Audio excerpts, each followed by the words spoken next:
A gente vai encontrar aqui uma luta ferrenha em nosso íntimo. Eu preciso fazer aqui algumas reflexões. Eu gosto da imagem da esfinge que fica na entrada da cidade. E essa esfinge vem dizer: decifra-me ou te devoro. As nossas doenças, elas representam essas esfinges. Decifra-me ou eu vou te devorar, eu vou te arrebentar todo se você não me decifrar.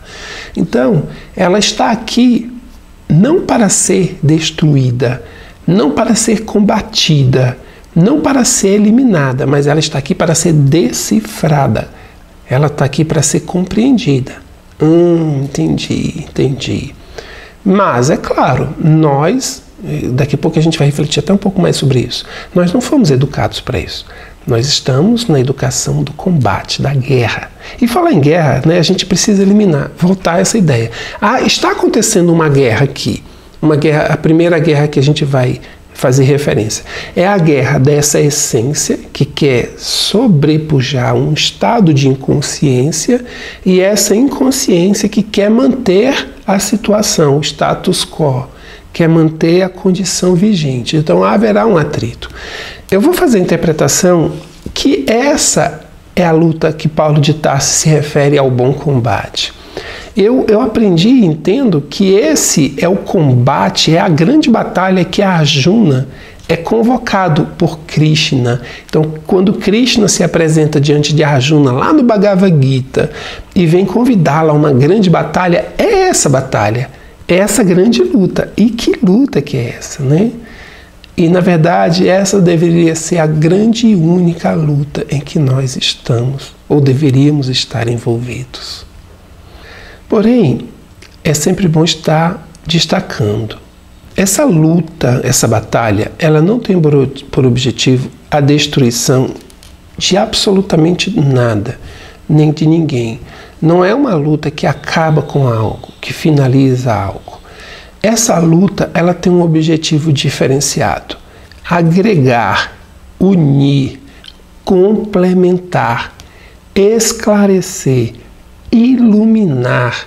É interessante isso. Então, quando eu vou combater aquilo, não é para destruir, é para fazê-lo conscientemente parte de mim. Iluminar. Inconsciência, ela não é destruída. A inconsciência não é destruída. A consciência plena se amplia através da sua luz, da sua percepção. Você, como cuidador, você está diante de todas essas situações e sabendo que essas normas é que vão conduzir o comportamento daquela criatura. E o comportamento é que vai estabelecer a sua condição de saúde. Os meus hábitos, o meu comportamento é que vão fundamentar a minha saúde ou não. Então, como lidar? Você percebe que há um processo de adoecimento naquela estrutura, naquela pessoa. Como trabalhar com isso? Como conduzir essa pessoa a fazer uma reflexão sobre aquele padrão de vida que ela está construindo para si mesma? Como fazer isso? Como chegar para a pessoa e levantar um... Eu vou dar um exemplo. Sobre as consequências. Consequências. Quem falou consequências? Mas essa questão das consequências, ela tem a ver com um resultado positivo ou negativo. Ou punição ou recompensa. Concorda? Se eu considerar resultados, eu vou considerar... eu vou fazer isso porque eu espero um resultado positivo ou eu não quero um resultado negativo, concorda? E quando aquela pessoa não tiver um resultado, não tiver alguém que dê para ela o resultado, ela vai fazer?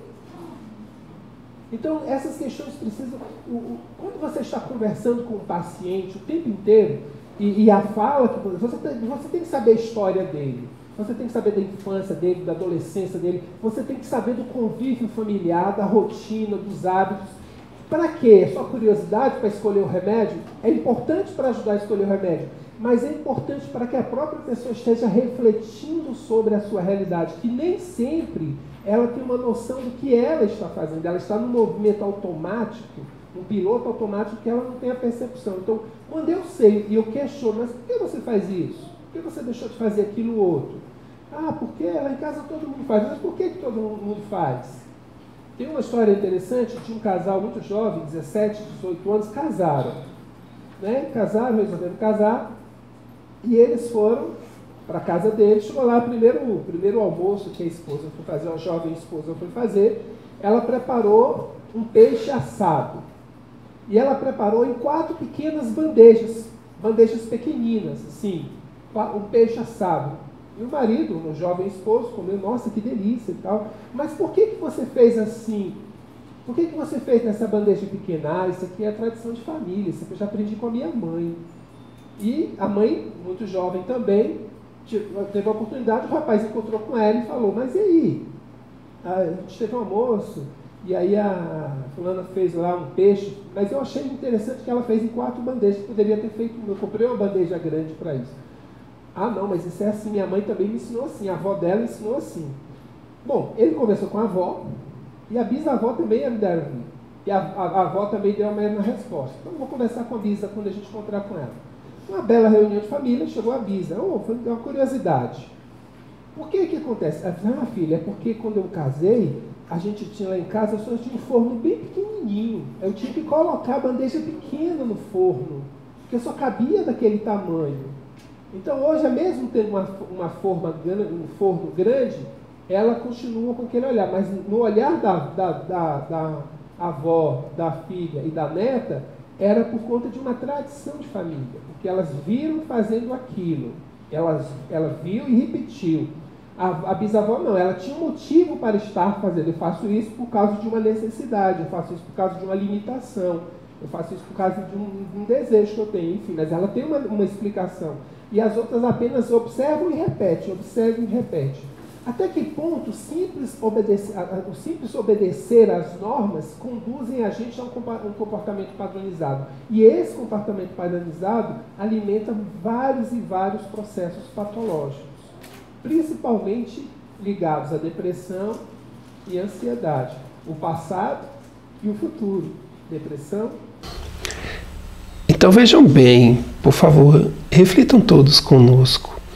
Os nossos conteúdos inconscientes, eles não são elementos a serem destruídos. E mesmo que eu quisesse, eu não conseguiria.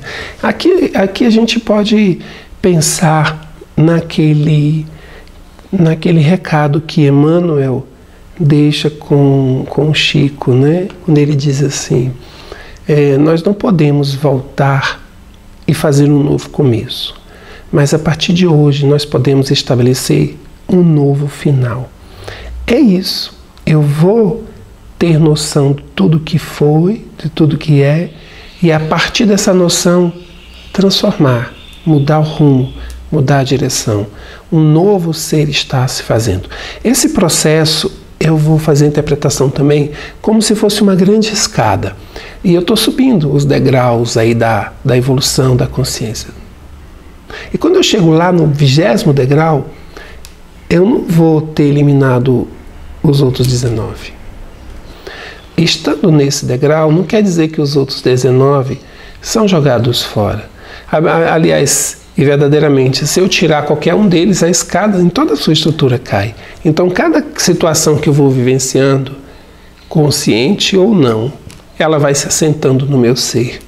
A diferença que nós vamos encontrar é justamente isso, é voltar os degraus e jogar luz nesse degrau que está escurecido, enxergá-lo, questioná-lo, para depois acrescentá-lo. É interessante isso, né? Não é acrescentar, porque ele já está lá. É nós termos a percepção dele. Ah, entendi, você tem esse sentido. Ah. Então, por isso o 3º degrau, foi por sua causa que hoje eu estou no 20º degrau de uma forma interessante. Então, você teve uma utilidade. Então, aquela separação teve uma utilidade. Aquela falência teve uma utilidade. Aquele câncer teve uma utilidade. Aquele assalto teve uma utilidade. Teve uma interessante. E aí você começa a olhar para tudo aquilo com um novo olhar. Esse é o grande desafio, um novo olhar.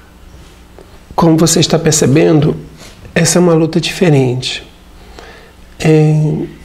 Na verdade, ela está mais para acasalamento do que para uma luta. Ela está mais no envolvimento de consumir-se, de envolver-se, de devorar-se para fazer-se um. Eu gosto dessa imagem no nosso processo de crescimento, né? Uma luta ferrenha que, na verdade, é um processo de encontrar-se, duas partes que se encontram. E seria interessante se fosse apenas duas partes, né? Quantas partes somos constituídos? De quantas partes nos fazemos?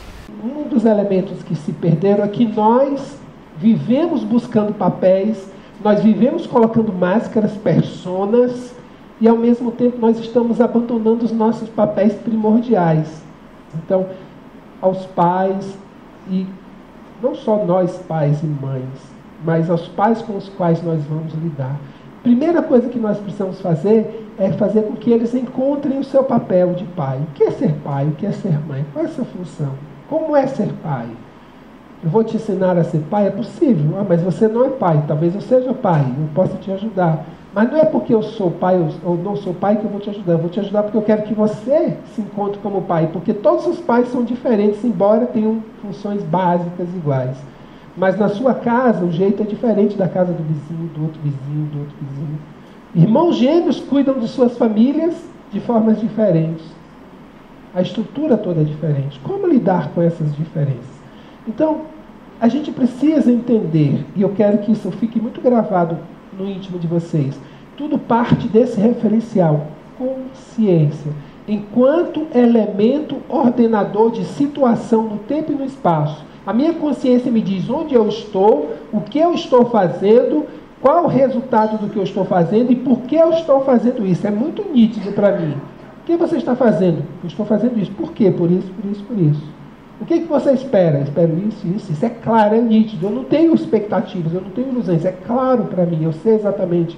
E isso implica em reconhecer meus limites, minhas fragilidades, meu medo. Nós estamos diante de um processo dialético e é um processo muito profundo. A tese é isso que eu conheço, é isso que eu sei de mim, é isso que está se apresentando. Aí eu vou me deparar com uma antitese, uma antítese, que aqui nós vamos entender como um processo patológico, a doença. Então eu estou com a minha tese, com o meu conhecimento, com a minha vida, e eu me deparo com algo que é contrário. Há um envolvimento, há um permear, há um consumir-se, né? Como repito, como na imagem de um acasalamento. E aí eu vou encontrar um ponto de equilíbrio, eu vou encontrar uma síntese. Essa síntese nós vamos entender como sendo aquela tese inicial que se ampliou. A minha consciência, após superar uma grande crise, ela está um pouco maior.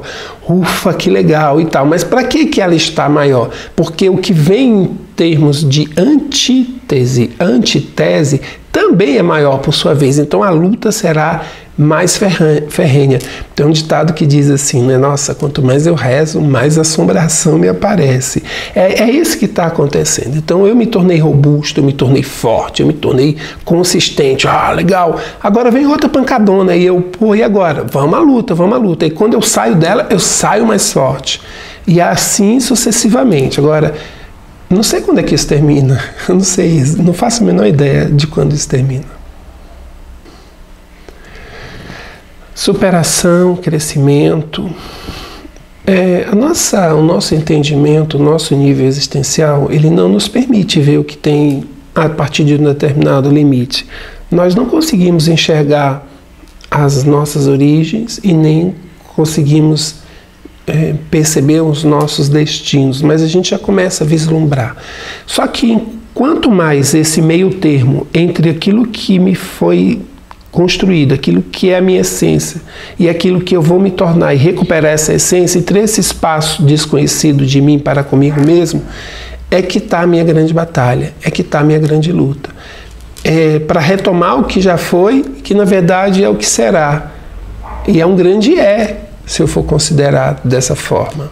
Então, a homeopatia, ela não vai reverter situações que o nível físico já foi detonado. Ela não muda isso. Mas ela traz essa harmonia. Mas lembrem-se, trazer a harmonia e eu sempre digo, a gente traz a harmonia e o equilíbrio, mas a cura quem traz é o paciente com a sua renovação. Eliminar um problema não é trazer a saúde. Eliminar a minha fobia, eliminar o meu pânico, eliminar a minha insônia, isso não me curou. Foi eliminado um problema que se manifestava. Agora, o que está por trás dessa insônia, desse medo, dessa fobia, dessas paranoias todas que eu vivo? O que está por trás disso? É como aquela resposta que Moisés recebe no alto, né? Da montanha, quando foi lá buscar a tábua com a lei. E quando ele pergunta para a sarça que está ardendo, né? Quem é você? E ela diz, eu sou o seu Deus, de Isaac, Jacó e Abraão. E não ficou assim, faltando alguma coisa, mas quem é você? E a resposta magnífica, eu sou aquele que é. Esse é, nesse momento da nossa existência, permeados por tantas dores e sofrimentos, esse nosso ele não está, ele está embaçado, ele está oculto, ele está cheio de crostas, ele tem que ser lapidado, ele tem que ser rasgado, ele tem que ser polido, ele tem que ser um monte de coisa, esse é. Mas quando eu encontrar com ele, na verdade é o que foi, é o que será. Eu estou num caminho que me leva de mim a mim mesmo. É muito interessante quando a gente consegue olhar isso. E quanto mais eu brigo contra todos esses processos de doença, mais não é que eu me afaste de mim, é que mais, ou melhor, menos eu me percebo.